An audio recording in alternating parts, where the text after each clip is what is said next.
क्या हो गया?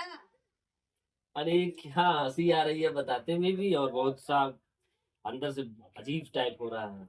क्या हुआ है? अरे वो उत्कर्ष नहीं था जो 6 महीने पहले शादी हुई थी उसकी,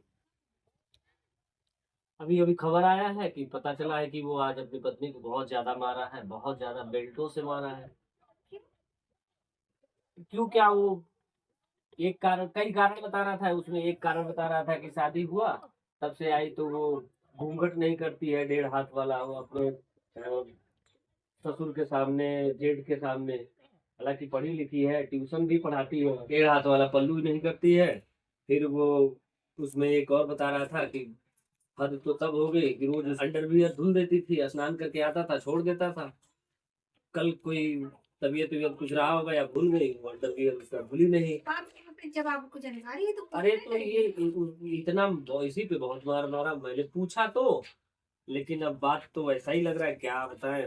लेकिन उसको भी तो यार धुल देना चाहिए था ना। अरे नहीं मानते हैं, जैसे मान लीजिए पत्नी है, डेली कपड़ा धुल रही है, चड्डी धुल रही है, बनियान धुल रही है, उनका तो।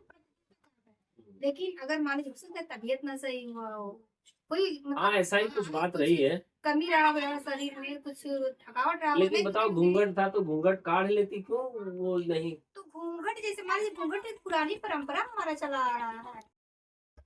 अच्छे चरित्र और नैतिक मूल्यों के साथ कोई घूंघट नहीं कर रहा है तो कोई गुनाह नहीं है। उनको आपको समझाना चाहिए।